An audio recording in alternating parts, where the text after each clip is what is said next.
What's going on there, guys? Welcome back to another episode of the Craftavore Tastes. And today we are actually diving into yet another big brewery, or big craft brewery, shelf New England style IPA. I've been doing a bunch of them lately and came across this one that I had actually never seen and thought I'd dive into it like I've done all the other ones, all right? So from Southern Tier Brewing Company out of Lakewood, New York, this is their New Juice IPA, all right? So New Juice IPA is a juicy India Pale Ale, coming in at 6% ABV. Do not see any particular hops listed or anything like that on the can, but it's actually kind of funny. This can is actually a perfect example of something that I'm going to do on a new episode of the Craftavore Talks, and that is, I have never seen a particular beer style like the New England style IPA be called so many completely different names.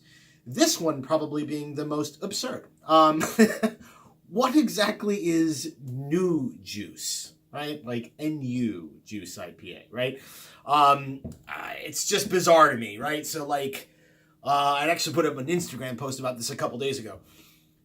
New England style IPA, NEIPA, Northeast style IPA, Hazy IPA, Juicy IPA. I always find that that's kind of strange. So I'm going to do an episode of the Craftavore Talks coming up about that exactly. And hopefully maybe you guys can pop into the comment section and we can have a little discussion about it. I have some ideas as to why that is, but I always thought it was strange that for the New England style IPA, because that's what it is, there's all these different names where something as the, or something like a West Coast IPA is just a West Coast IPA, right? It's not a clear IPA or a piney IPA or any of those things.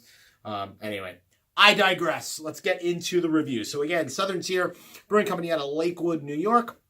Let's pop a top on this guy, take a look at the appearance, get the aroma tasting, and of course we're going to rate it. So canning date on this guy is actually pretty fresh. So 7th of February. So we're just about a month old. All right, so let's go ahead and get straight into it, man. Pop top on this guy.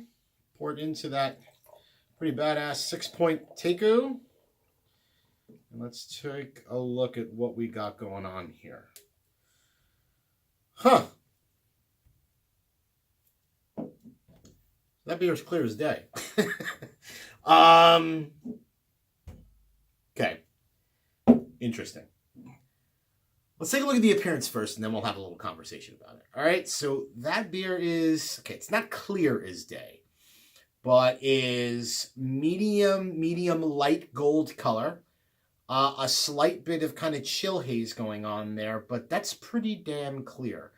A couple of fingers of kind of nice frothy white head. I actually smell it from here, so the aroma is kind of permeating out of the glass already, which is a really good sign. But let's talk about this appearance, man. And so my crazy New Juice IPA, Juicy India Pale Ale. What would you make believe, or what would you think that style of beer coming out of this can is going to be? Right? And maybe this is actually a perfect play into it. Is this not meant to be a New England style IPA? I know I've gotten into trouble previously, way back then on my Sierra Nevada Hazy Little Thing review, where I actually reviewed that from the perspective of being a New England style IPA, and a lot of people kind of dinged me. Because essentially they talked about the idea that, hey, it didn't say New England style on the can, right?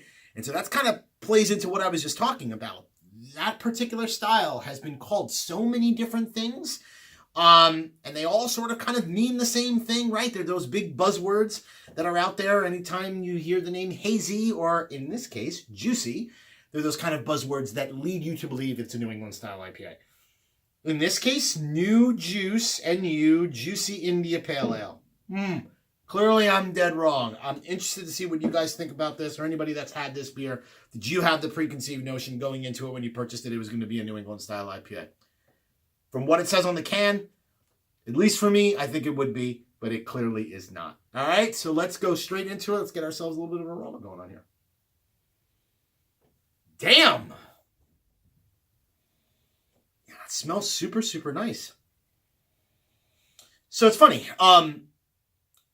Even the characteristics of the nose aren't necessarily New England style IPA, right? So obviously leading more into it that it's not. There is a bit of tropical fruits kind of in the nose a little bit, but I'm actually getting a tremendous amount of pine. I'm getting a little bit of grapefruit. there is kind of some sweetness, some kind of residual sweetness coming out of there from the malt bill itself.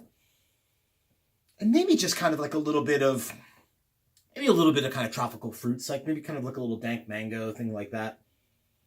But yeah, I'm actually getting a tremendous kind of like pine and a bit of kind of like, kind of resiny qualities to it. All right, so smells delicious, actually. So let's go ahead and give her a taste. Cheers.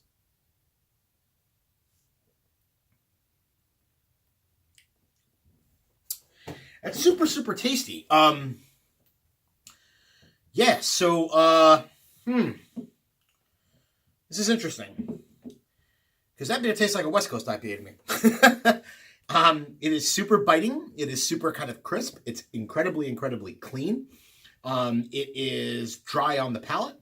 It is mostly pine and grapefruit up front. Maybe just kind of a little bit of, tropical fruits kind of in the back end. But again, similar to kind of like the nose was, it's more pine and kind of grapefruit forward to me. Maybe a little bit of kind of dank greenness or something of that nature, right? With a little bit of grassiness, something like that. Go back in for another taste. And then what's kind of crazy is the beer has basically no lingering bitterness on it. So it's this kind of weird thing. And so New Juice, Juicy India Pale Ale, I don't know. I find the beer kind of interesting in the sense that, like, to me, it's a West Coast IPA that does not have any lingering bitterness. That's what I think this is. And so, it's kind of funny. A couple of episodes back, I had done that Next Coast IPA from Goose Island, that review. I would almost kind of feel that, like,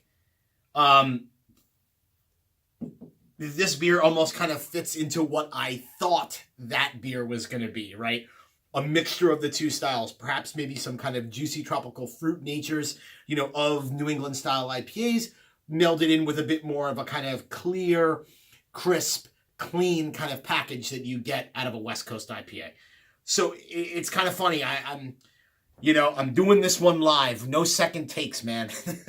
So I'm really not sure what to freaking think about it. I think the beer is kind of delicious. I'm going back in for another taste, and then I'll give her a rating. Yeah, the beer is absolutely freaking delicious. Like, I think that's awesome. So, again, super crisp, biting, clean, sharp, piney, grapefruit, no lingering bitterness on the back end. Overall, for 6%, it's freaking awesome. There's little to no, ultimately in the end, it's a freaking crushable beer, and I absolutely love it. Rating, to me, from a overall beer perspective, that's a 4-cap beer. However, I'm not going to obviously ding it for the rating in the sense of this, but I'm just really, really kind of curious as to what the naming convention that they chose to utilize in this beer. Why did they name it this? Why are there kind of clear, at least to me, clear call outs to kind of the New England IPA style by using the term, obviously, juice and juicy and all those other things. And then the beer ends up being this, which is, again, in and of itself, a freaking awesome 4-cap beer. I'm just a bit confused. Shoot me a note in the comments section. I'd love to hear what you guys have to say if you've actually had this beer.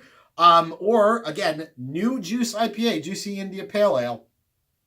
If you think I'm right in the fact that I'm confused with this guy.